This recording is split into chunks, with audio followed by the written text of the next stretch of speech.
Okay. How to do better visuals. How we can all do better visuals. We're nearly there.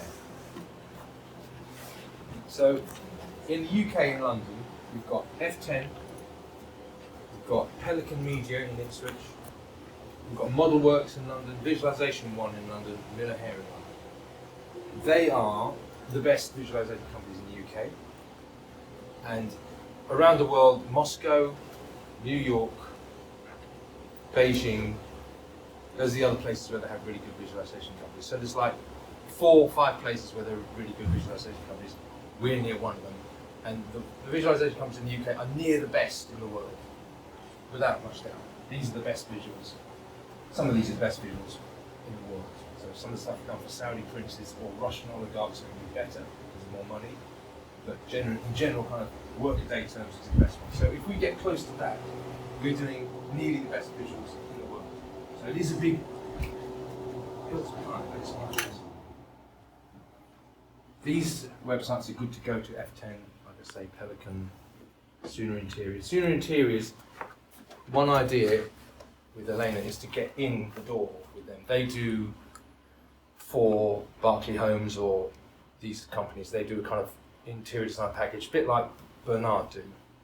Just a kind of spec, just an idea. It's never going to be built, but it's just to do the visuals from, to sell the properties.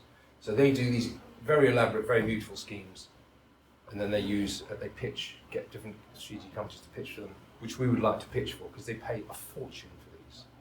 $3.5 grand each a picture. So this is a good place to be able to go, and if we can produce visuals of this quality, even getting close to this quality, our competition will just disappear. We'll win jobs all the time. The question is, can we do these? We can do these slowly and expensively. Yes, we can. Can we do them relatively quickly and cheaper? That's the difficult bit. The plus side is we've got lots of artists all at a good standard, and that's an enormous advantage. We've got a wide range of skills. But we can all do what we need to do to get pictures better. We just all got to do more of the same thing to get these pictures. Like what we did on Sunningdale is excellent. That's what we have to do. So, there's, I think, about 5 things we need to do. One of them we've already done, and we are better than most people at. Hands up. I'll give you a hint.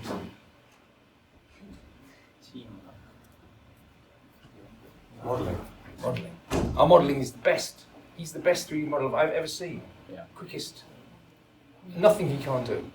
So we already win. We've got one of them already done. That was easy. Next one is. See, camera. It's all that. Yeah.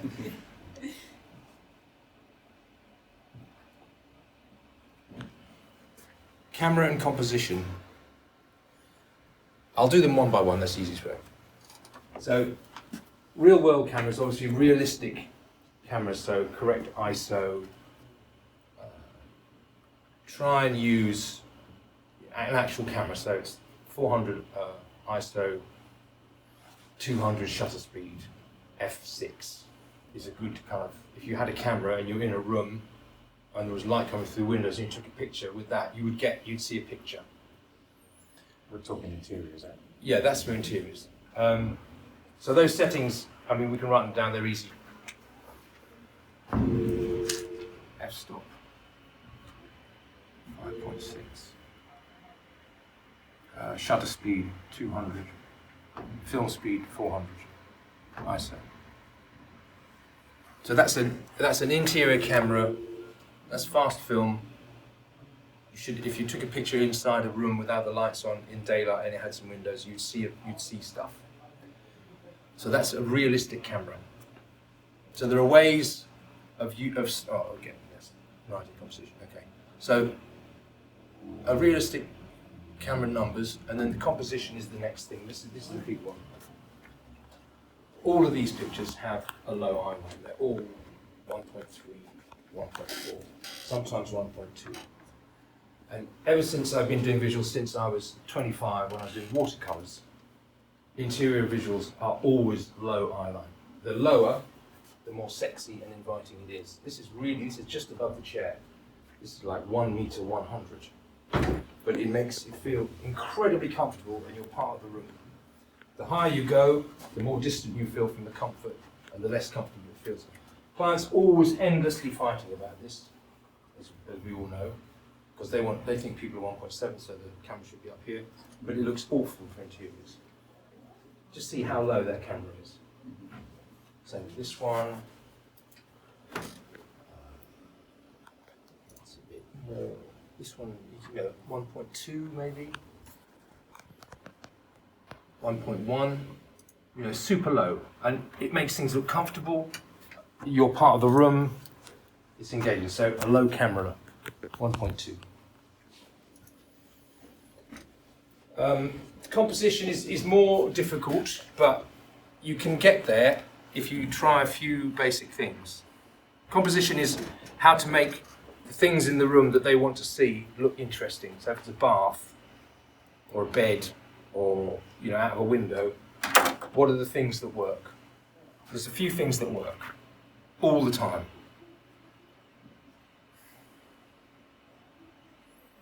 So that's your normal room perspective.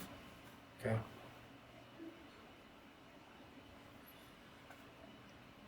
What you want to do all the time, if you can, is get these lines more extreme than these ones. And there's lots of ideas about why this works, but it never fails. This is a more pleasing visual than this one.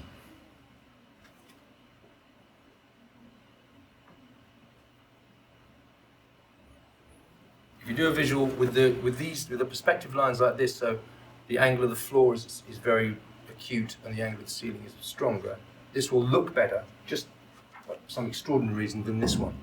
All the time, every time you do it.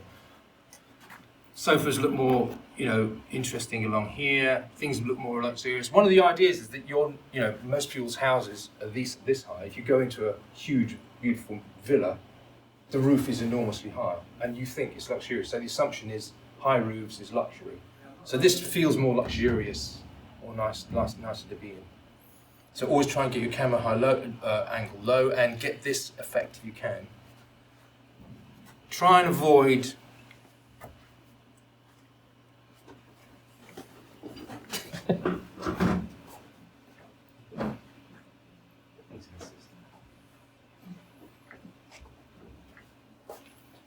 seeing 3 walls.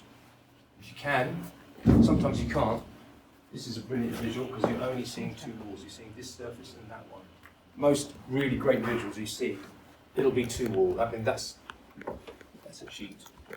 2 walls. Sheet, 2 walls. Kind of 2 walls.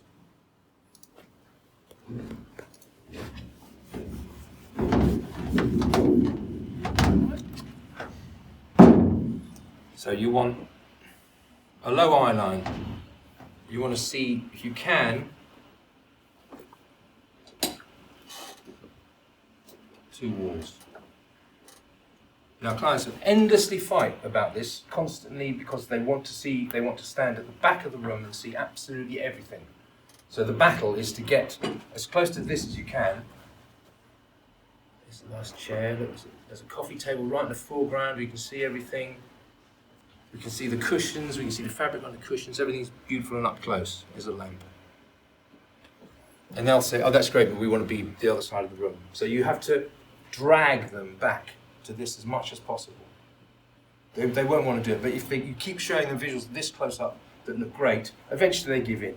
Same with the eye height. You can raise the eye height a little bit. Old trick is you say, yeah, and you put it up a little bit. And that way we want to keep the camera as close to the small part of the room as possible and keep the camera height low. Another nice trick is to have parallels. Like we did on the close-up as we did of the table. One of the reasons that works so well is it's all parallel lines. That's a very pleasing visual. all that way. Same thing, all that way. You can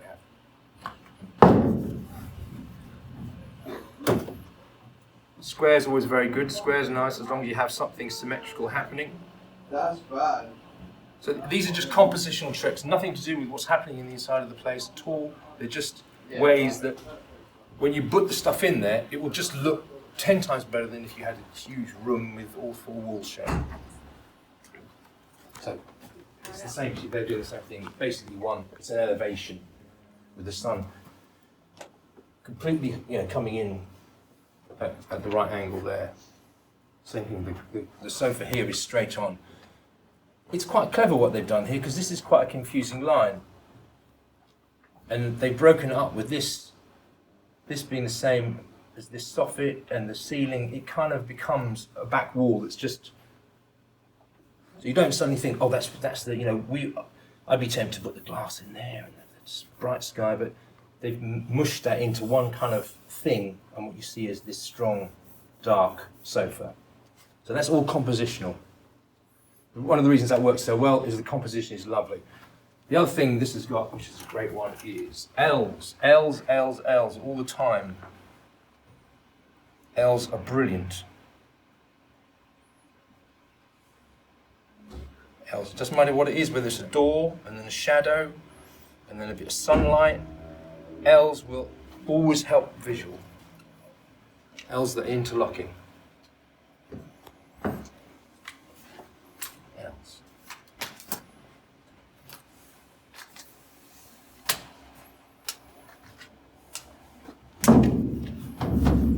So low eye line, nice composition. I mean, you move things about and try and get as close to the stuff as possible, and then we'll fight with the client about. Let's say come back a bit, we'll come back a bit, but you want to keep as close as possible. It is a big battle. Often you don't win, but if you do win, you end up with better looking pictures which you can show. Camera composition, what is it? Lighting.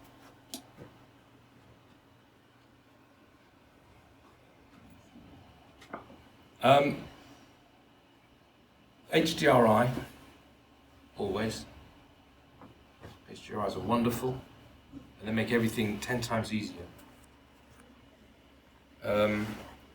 What I'm doing at the moment is I've got an HDR as the sun. HDR as the sun. I've got an HDR as in the reflection override. You know what that is? Yeah. So that overrides all the reflections in the scene. I've got a background image of whatever, could be white. I use white at the moment, it's easier. And I've set the, what is it, to 0. When you say the HDR is the sun, Yeah. is that in a V-ray sun? Yeah, a V-ray dome light with an HDRI loaded. Okay, so a dome light with a V-ray. Yeah, dome light. So HDR. What about the GI? So yeah, environment. So GI environment ticked and 0.0. That avoids any unnecessary self-illuminated objects or suns or background images affecting the lighting. This way, we control how much light's in the scene with the sun, we control how much the reflection is from that, and that makes sure that nothing else in the scene affects the actual light. So if you turn that down to 0, it'll be black. So what I'm doing is I'm putting that in at those camera settings, putting that in 1, and then you always amend the render multiplier. So you leave the thing, so maybe that's 5, render multiplier.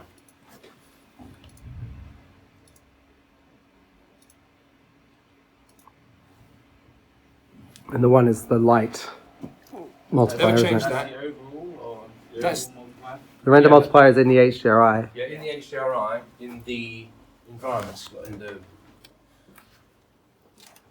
if you're in the material editor. Oh right, well I don't have one. Okay. But yeah, in the material editor, You've got the overall and then you've got the render, haven't yeah, so overall always stays at 1, never change that. That's your light power, yeah? Render just basically makes it dark. It's like somebody outside with a giant spot turning up or down. So what I'm doing now is I've got the scene, I've got this stuff in the background, I turn all this off. And with these camera settings, I then put an IES light in to my scene. With everything off, it should be black, right? Everything off is black. If I've got a background image, which, because this has been turned down to 0, is generating white light, that'll just generate white outside the windows, but it won't be lighting the scene. Sure. I put in an IES light. And I don't change its multiplier at all. So whatever that IES light, the number is, I don't know, 720, whatever it is. Whatever it comes in with. That's the light, that's an actual real spotlight, which actually has that value, and if you put it in a room, it would brighten the floor that much. So you do a render with that. If you can't see that, then you need to change this. You change this until you can see that light in a sensible amount, so it's not burnt out insanely. But if you imagine yourself standing in that room in the daytime and somebody switched on one spotlight, what might you see? A kind of gentle pool of light. So that, if you do that, and that looks sensible, then that scene is naturally lit. Then you switch this on to like 1 or 2, and that'll be your sun coming through. And that will light the whole room. You can have an override material on the floor, which will generate white light. Instead of, if you've got a orangey floor, an override material will generate white light. That should give you a naturally lit room. You can then you start cheating. So if you change the V-Ray properties tab of the floor to a number greater than 1.2, light falls on the floor will be bounced upwards. And that helps you light the ceiling, the room itself. That way you should get a naturally lit room. Then the next thing to do is, what I do now is I turn up the sun too much. So this... Ask questions if you have questions, guys. If you don't understand something, ask. Yeah. Say this is the sun here on the floor. This is white, burnt out completely. I'm happy with that. I want that to happen. Because we're rendering in 32-bit, we can change all that later. But by burning this out, it's generating more bounce light, which means less noise, and a nicely lit room with one light. If we can get to light a room with one light, it will look better by miles. If you can get as close to that as possible, it will look great. And now all these are obviously looking like millions of lights, so none of that's going to work. But a good one, a simple one, what's that? Yeah, that Here's a simple one. That's there. Look at this. This is cleansed. You move this for a sec. Careful down. One light. It looks realistic because it's lit by the sun, and things, we know how realistic things are because we see it all the time. We're convinced of realism by the sun. It looks realistic because it's one light. When he switches on the wall light, it will look all right and nice, but it just won't look quite as good.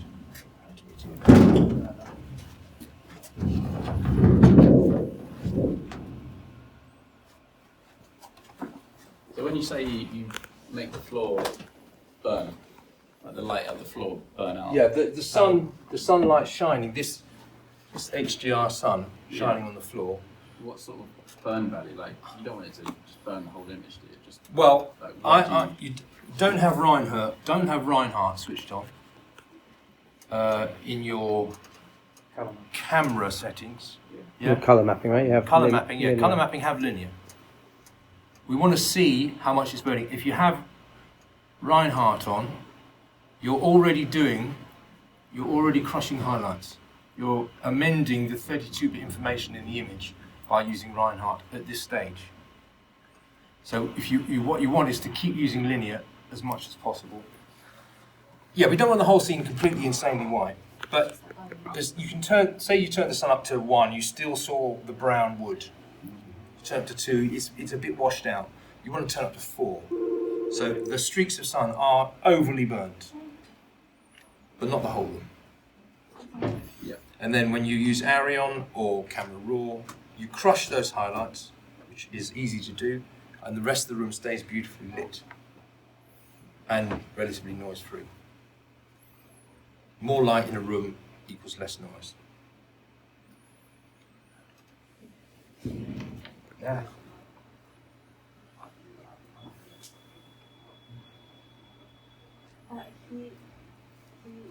That's difficult to achieve. If we can do it, it's brilliant. But the further you can get with just using one light, the better it is. Okay. Textures.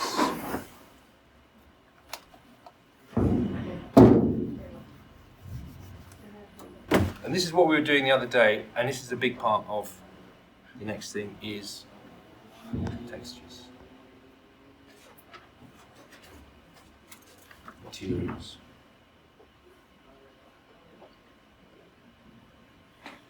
So we've got VMPP, which is brilliant.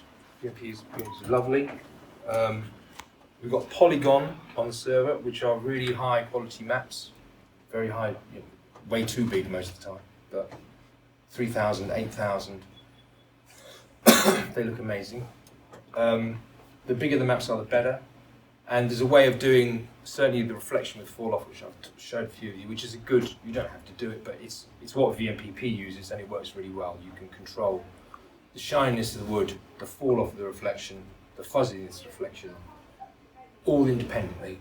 So you can have a full. It's really shiny but not too fuzzy and all that. And that's a really good way of getting things to look interesting. So I'd say VMPP. I'm going to call it fall off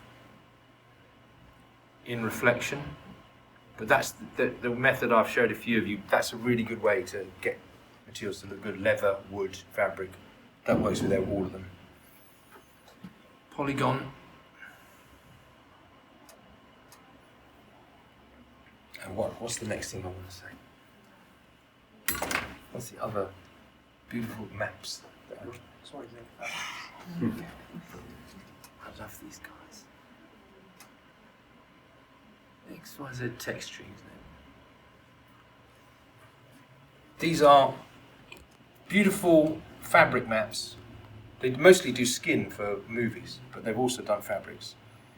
They're very detailed. They have a fantastic displacement map which is built in 3D, which is 16-bit, which gives you the most perfect displacement ever. They also have an ID map, which is the fabric itself at a very small scale and how it's constructed, broken up into red, blue, and green. So if you imagine, these are the red ones. Oh, what are you talking about? It's got colours. There you go. So,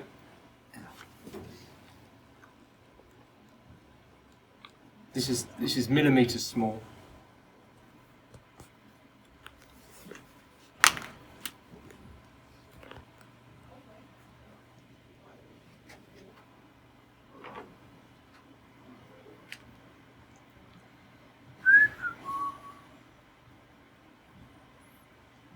That's the ID map. So red and green, let's say.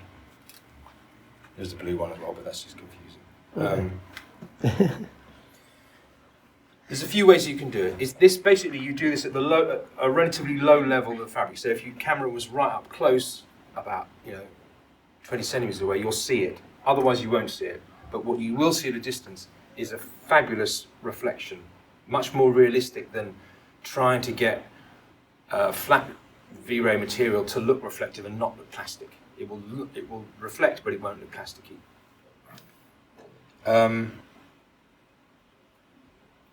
You can have, for instance, a green stringy fabric. You can get the grain of the fabric. Trying to how to best explain it. basically you have a V-Ray blend material. You have two materials within the V-Ray blend. You have one going one way, which is the red ones, and one going at 90 degrees, which is the green ones. So when you look at it, you get, in very close detail, you get a set of fabrics, set of threads going that way, and another set of threads going that way, which is meaningless at a distance, but close up it looks fantastic.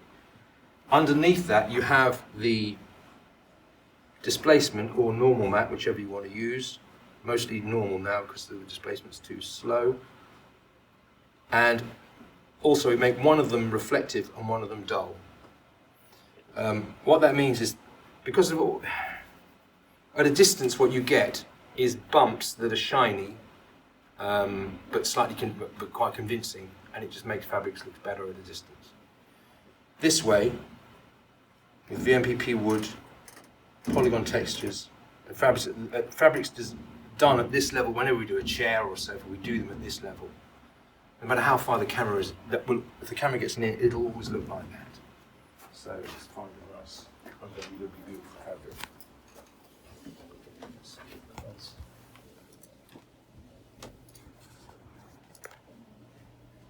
Yeah. Well, that's actually it's quite good because they've made a mistake. Yeah, these are nice. That's modelled, I think, or displaced.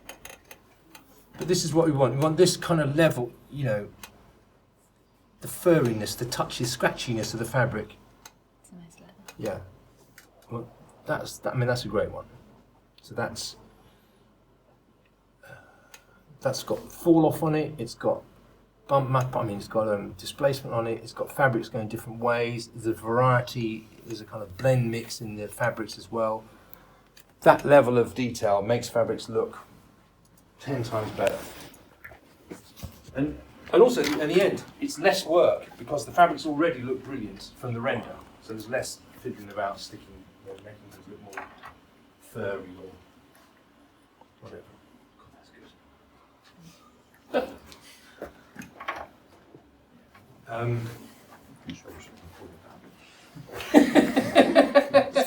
F10, we'll let it fuckers. Anyway, yeah. Materials. Yeah. So, if we build a scene, what would be nice from now on? If we build a scene, we follow those rules about composition and lighting and stuff. This will really help things look good. Believe me. And if we make all our materials like that from now on, everything we build will be in the library, will have that sort of level of detail.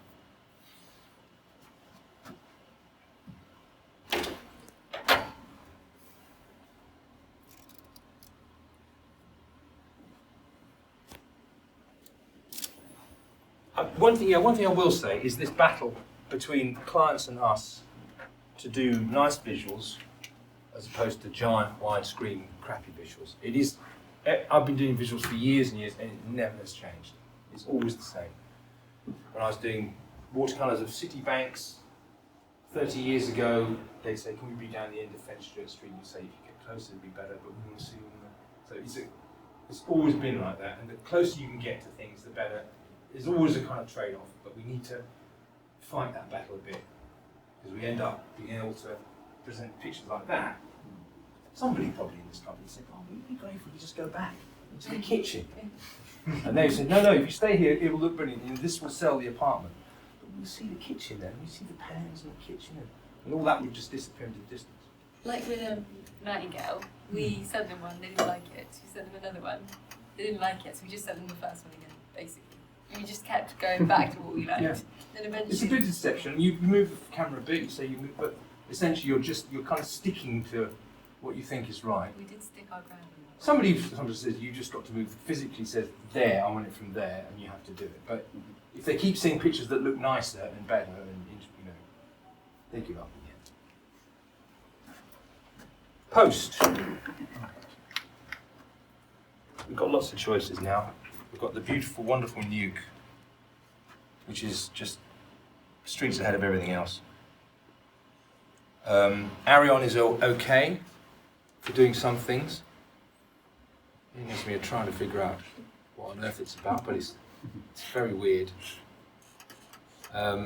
Normally what I'm doing is doing a 32-bit render, obviously, that's burnt out in the highlights. I render an EXR. The RGB layer of the EXR, I do Arion on it to crush the highlights and do a bit of Reinhardt to make it look a bit more filmic. I do the sort of glows. Arion does burned out glows from lighting fantastically. I mean, most realistic of all. I think better than new ones sometimes. So I put that back as the RGB layer at the bottom. Then I put the reflection, refraction, specular layer on top of that and fiddle about with those. So this is in Photoshop. So I've got my RGB. This is an EXR. I put them like this, so RGB,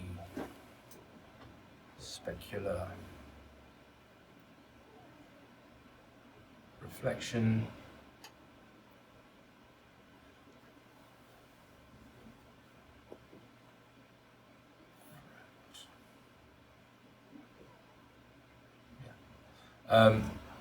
so this one I do with Arion. I haven't figured out a way, one of you guys probably can figure it out, is to make that smart layer, do the Arion stuff to the smart layer, and then have it just as a smart layer. Because what happens when they change their mind, you have to re-render it, you have to guess what you did to this one. If it was a smart layer, we could just put the new render in, and it would do the same things again. That's what we've been doing. But this, it doesn't, if you do this, it does that annoying thing in Photoshop where it changes it to 30, when you change it down from 30-bit to 16-bit, it blows up everything. Yeah. And I think the way to do it is you have to do that Photoshop thing when it says you're going from 32-bit to 16-bit and Photoshop does the conversion. Oh, you know the way I do it? That one, yeah. The way I do it is I do a 32-bit file. Yeah. Once I made the change on 32-bit, then I collapse it, save that as 16-bit, and then do another 16-bit file. But you get that little dialogue, that Photoshop dialogue. So Yeah, but it doesn't change anything. If you collapse it and then do it. If you change it only doing exposure, it shouldn't change anything. But I'm a bit wary about it. But at the moment, I'm just doing. So specular, reflection, refraction.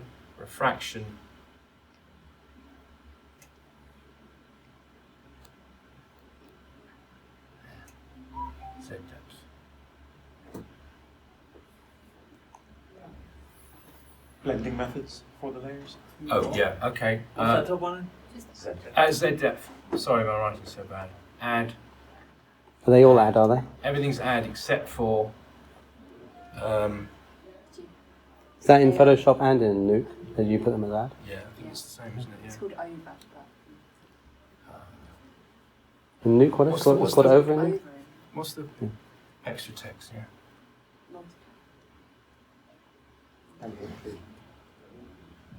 Extra texture. Multiply. If you do multiply, Yeah. it brings in the blacks. Mm-hmm. If you do if you put it on a mask and invert it and put it in like an exposure, you can bring it down and make the exposure. Then you can bring the colors down without bringing in the black. Right, okay. All that one. So everything's add except for that. I'll do Z depth in a minute actually. So at the moment I'm doing Arion to the RGB, then putting this stuff on top. Extra text there, and then that's all made into a smart object. Right click, select all the layers, right click, make smart object.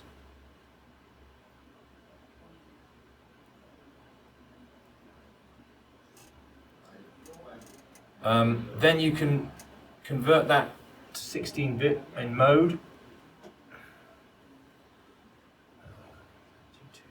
16. And it won't alter the exposure of the colours.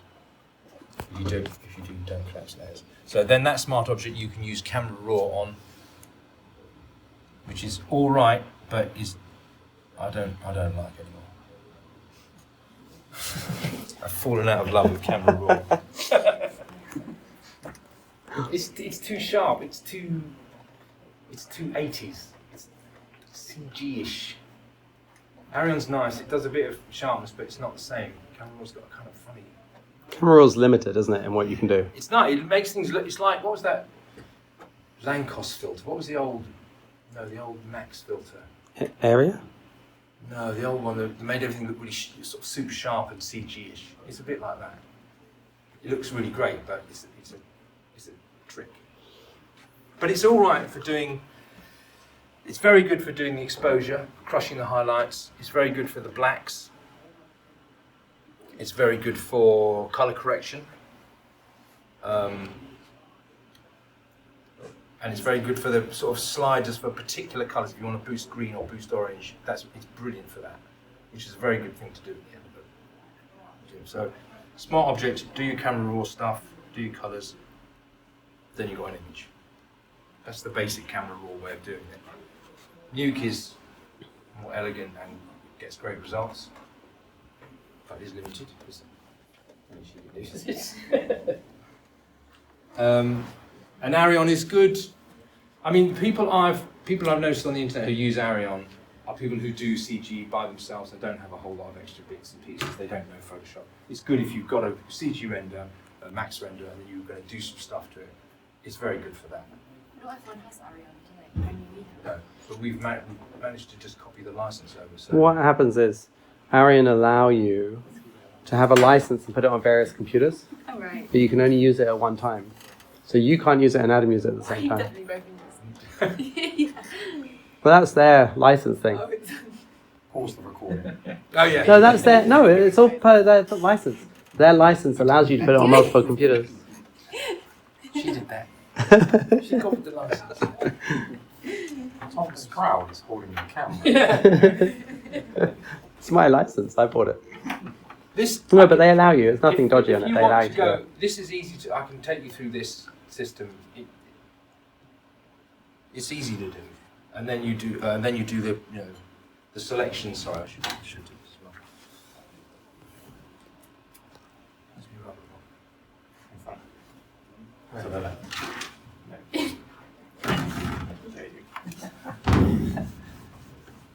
So that's smart object.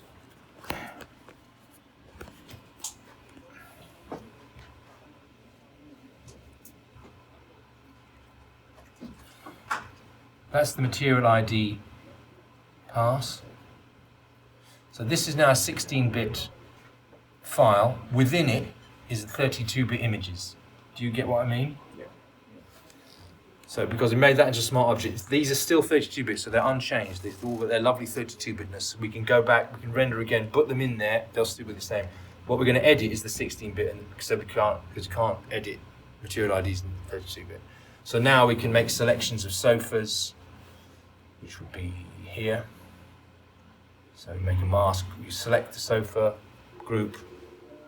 So we make the selection, group, make a mask, color correction. Make the sofas more green. So then we go through another stack. So this stuff has been squished into here, and then we get another stack of color corrections on top of the original PSD file. Yeah, that's the basics of that. The other thing, the general other thing I would say generally, and this is a really good thing to do, is when you're starting on a visual, you can build the shell. You look at the shell, we're nearly done. And a really good exercise is, well, you think, what am I going to do? What light should I put in? Is you just imagine yourself standing inside this room. It's midday. There's no lights on in the room. Physically imagine yourself standing there, and what would you see?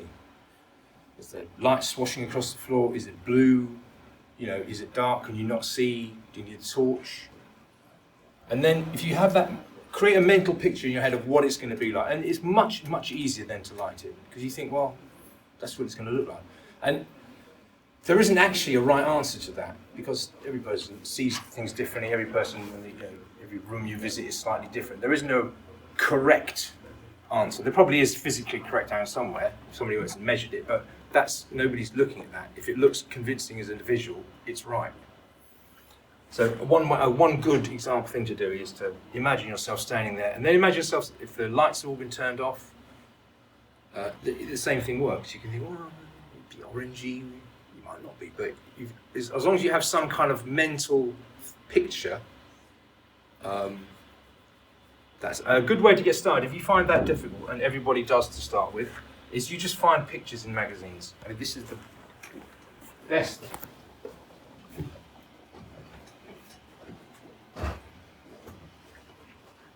This is what I've been doing for years and years and years, and it's magazines are full of them. Weird.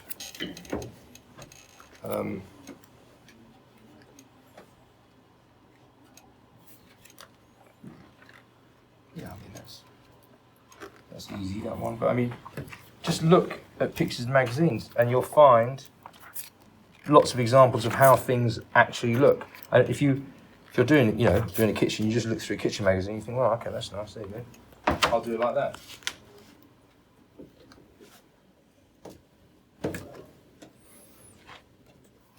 Pictures in magazines, especially interior design magazines, are a brilliant guide. All interior designers read interior design magazines, and all interior designers think realism, this is a good point, they think what they see in interior design magazines is real. So most CG artists, certainly for these companies, make things look like they are in Architectural Digest. They don't make them look like they are mechanical drawings of a building. They make them look like this, like they're in the pictures of an architectural magazine, because that's what interior designers think looks real. So often what we're trying to do is make things not look real, but look like they're photographs, main thing, photographs, in a magazine. So if you look in magazines, you can always find something, I don't know, something to help you get the lighting right. That's a great example. So you've got a bit of burnout on the ceiling, you've got a bit of glow from the windows, you've got this stuff which we're always trying to get, which is the reflection on shiny floors or carpets of the daylight outside. And one last thing I'll say, and this is it, is the great thing about 32-bit images is we can burn stuff out. And if you look at great photos of interiors, often what a photographer's seen, he's gone to a room or a palace and he thought, oh, the lighting here is amazing because it's so burnt out extraordinary, all these reflections and stuff, and then he's turned down, he or she have turned down the exposure on the camera to just get the reflections and the burnout, but not to blow out the picture. So often what we're doing to make pictures look exciting is to burn them out and then bring them back into reasonableness.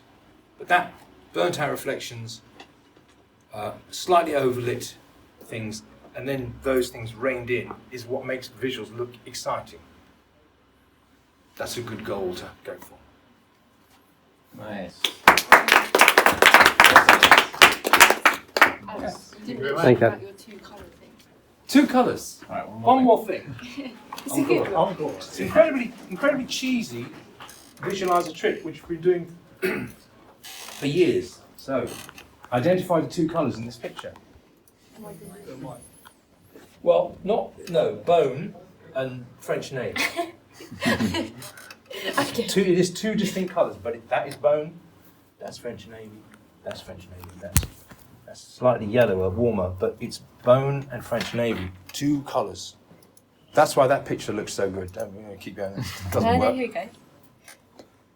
Orange. Burnt Burnt colour? orange. Yeah, burnt orange and a nice blue. But look, the copper has been pushed, and they've definitely done this. They pushed the copper.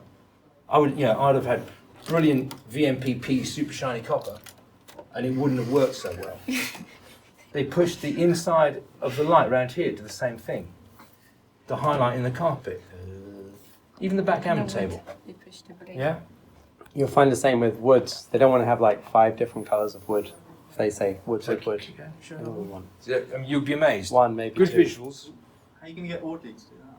It's difficult. It's really difficult. But look, see the green, the green, the green, and then they've got this, the green. Then they got that. The green? I think they've even made the blue of the. They've even Yeah, put a bit they of made green a bit into green the on blue. the piano, yeah. Other way. That was it. Same thing. Grey and green. See, yeah. And the better the visuals are, the more disciplined they are. You think, how can they possibly make that work?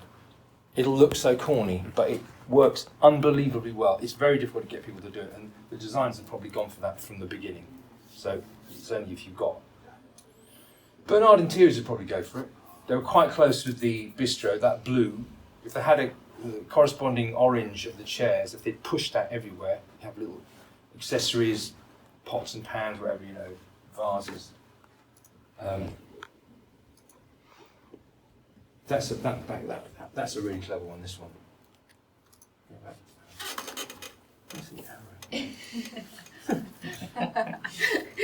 This is brilliant because this is the complementary colour to that. It's a brilliant thing because somebody said let's put in this lilac. This probably was like brownie, and they said no, let's make it lilac. No. Bang! The whole thing is. That's one of the nicest visuals I've ever seen. That. One light. One light, one HDR, and they've got a bit of warm light on here, and a bit of warm light. I don't like that, but there. Yeah. There you go, guys. Nice. Nice. Thank you, Adam. Thanks for listening.